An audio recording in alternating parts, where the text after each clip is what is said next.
Dr. Nkomo, why do you think that Jin and Tutor was killed? It's a mystery to me. He is one of those men who always spoke within bounds. He never was at cross purposes with anybody. He always tried to be as moderate as is possible in these circumstances here. And I cannot just understand what type of people could go out and kill Jin as if they're killing an animal. Now, I understand that his son and nephew and two of the farm workers have been detained by the Zimbabwe police. Yes, they were detained right the day the father and was killed, and they're still being detained. Have any reasons been given for why they've been detained? No reasons whatsoever. Now, we heard a rumour that they had said that elements of the Zimbabwe National Army had in fact killed Jin and Tutor. Can you comment on that? No, I have no idea. Can you tell us how many of your ZAPU members are being detained at the moment in Zimbabwe? Oh, it's thousands, my dear. It's thousands. It's a tragedy of Zimbabwe. We fought against detention without trial, but we are right deep into it. We fought against torture, and the torture that is going on in Zimbabwe today, especially in places like Stops camp across here in Bulawayo, it's unbelievable. Now, the Minister of Home Affairs, Simbi Mabako, has denied you the right to have a funeral at the White City Stadium in Bulawayo. Can you comment on that? Well, this is one of the things that puzzle me, really. I get puzzled when men who fought together with us are now using the very same instruments against which we fought against us. And I cannot understand it. The police here, I understand, had agreed. It was the Commissioner of Police in Harare who said no. Then we appealed to the minister. The minister said no. But there it is. It's one of those things that one will not understand. The retention of the state of emergency, really, I suppose, is meant to stifle ZAPU activities. But this is not ZAPU activity. This is it's a funeral. One would have expected them to respect a man who is gone.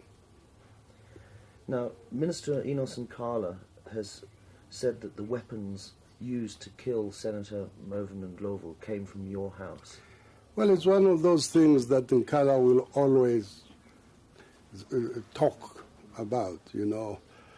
He is the man who started off the problems that Zimbabwe is facing today. When he incited the Zanla boys in Tumbane here in Bulawayo to start the first Tumbane incident. Now he's talking about weapons in my house. How do I keep weapons in a house? What connection have I with the death of Senator Ndlovu? I did not even know the man. I had no idea who he was. It's just that. But ZANU must always label ZAPU, and especially me. I suppose they want to confiscate my property. This is the only property that they still have in Bulawayo. They've taken everything. Now Nkala wants to follow this house, and that's what he's trying to do.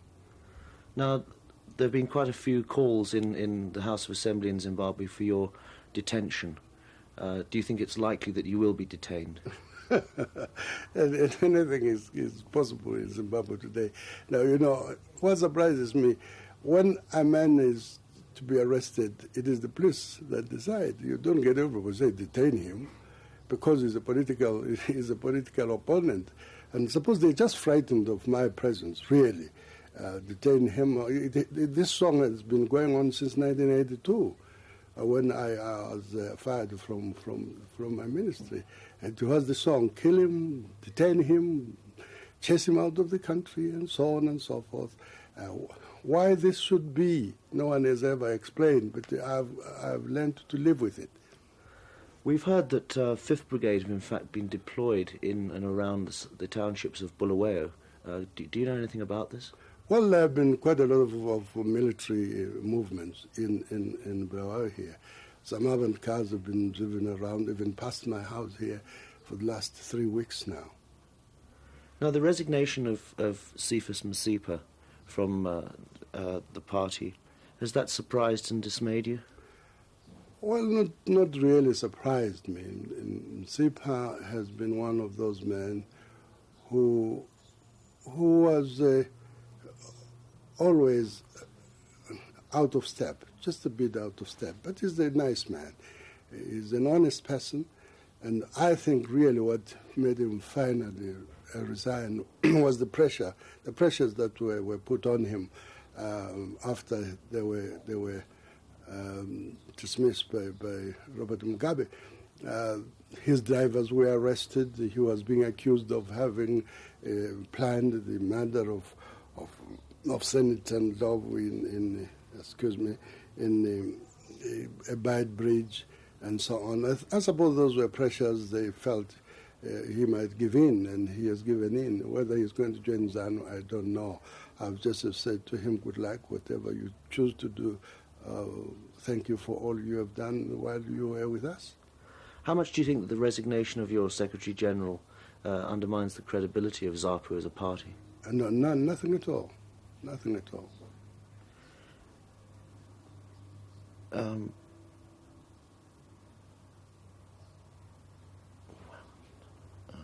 Dr. Nkomo, it's been claimed by Prime Minister Robert Mugabe that you've not been doing enough to put an end to dissidency in this country, and that it's for those reasons that he believes that ZAPU is deeply involved in it. Can you comment on it? Honestly, this surprises me, because I asked Robert that form a select committee to go deeply into this question of dissidents.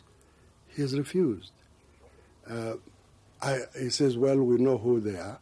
Well, he may know, we do not know. The country doesn't know.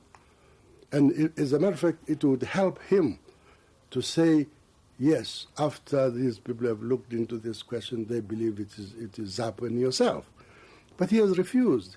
But we have seen, and I have presented to Parliament, a notebook by a dissident who said quite clearly in his notebook he was deployed to behave and act as a dissident, to disrupt the lives of the people in the rural areas, to kill, to rape, to do all those things.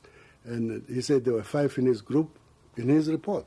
There were 5 in his group. They were given AKs, they used civilian clothes, and he gave what he called the number of his greed. I don't know that language, but I was told later that it is the opposition. It's a military word, and that type of thing. So we have all the time suspected that what is said to be dissident, in fact, are people who are being used by ZANU-PF in order to have an excuse to send the military into areas. And this is quite plain now. Everybody now understands that this is what the ZANU-PF is doing. In view of the present circumstances in Zimbabwe, how do you see the possibility of having free and fair elections? It's very difficult indeed. I mean, we can gauge this by what has happened with the local government elections in Matabeleland. Each time ZAPU won, they were suspended or said to have been nullified. And each time we have been returned unopposed, the minister came in and said, no, we're now nullifying all the elections in Matabeleland. They have been nullified now. We had won several areas in Matabeleland. But this is what is going on. If the pattern is anything to go with, then one cannot see fair and free elections in Zimbabwe. Dr. Nkomo, thanks very much. Thanks indeed.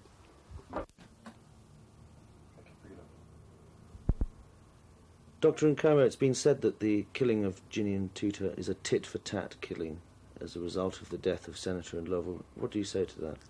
Well, the position really, as I've said all the time, ZAPU is not a party of killers. We're never killers during the struggle, when we're outside this country, and we're not killers when we're in our country. I don't think that ZANU can say the same. And the fact that a statement was made immediately, it happened, makes one feel the people who made statements know, in fact, who killed Senator Nkomo. Thanks very much. What? You say you want to come?